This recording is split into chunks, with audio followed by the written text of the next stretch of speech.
پاکستان سے متعلق امریکی صدر ڈونلڈ ٹرمپ کے بیان کے خلاف مختلف علاقوں میں احتجاج کا سلسلہ جاری ہے۔ خیبر ایجنسی کے عوام لنڈی کوتل کے حمزہ بابا گراؤنڈ سے تورخم گیٹ تک احتجاجی ریلی نکال رہے ہیں۔ امریکی صدر کے خلاف نعروں پر مبنی پلے کارڈز اٹھائے مظاہرین نے پاکستان سے متعلق امریکی پالیسی کو مسترد کر دیا۔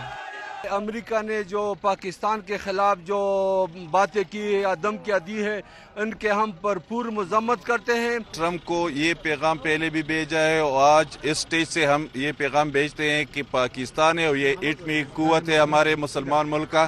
انشاءاللہ ہم آپ کو اس طرح جواب دیں گے کہ آپ کو زندگی بھر یاد رکھیں۔ امریکہ نے جو غلط پالیسی وضع کی اور ٹرمپ نے جو دھمکی امیز بات پاکستان کے لیے کی، ان کو اس اجتماع سے اور قبائل کی اس اتفاق سے سبق لینی چاہیے اور ان کو سابقہ سپر پاور سے سبق لینی چاہیے کہ وہ یہاں اس بارڈر پر آ کر سپر سے سپر پاور بن گیا۔ بنو کے ڈومیل بازار میں بھی امریکی صدر کے خلاف پیپلز پارٹی کے زیر اہتمام احتجاجی مظاہرہ کیا گیا۔ مظاہرین کی قیادت تحصیل ناظم فدا محمد نے کی۔ مظاہرین نے صدر ٹرمپ کے خلاف نعرے لگائے۔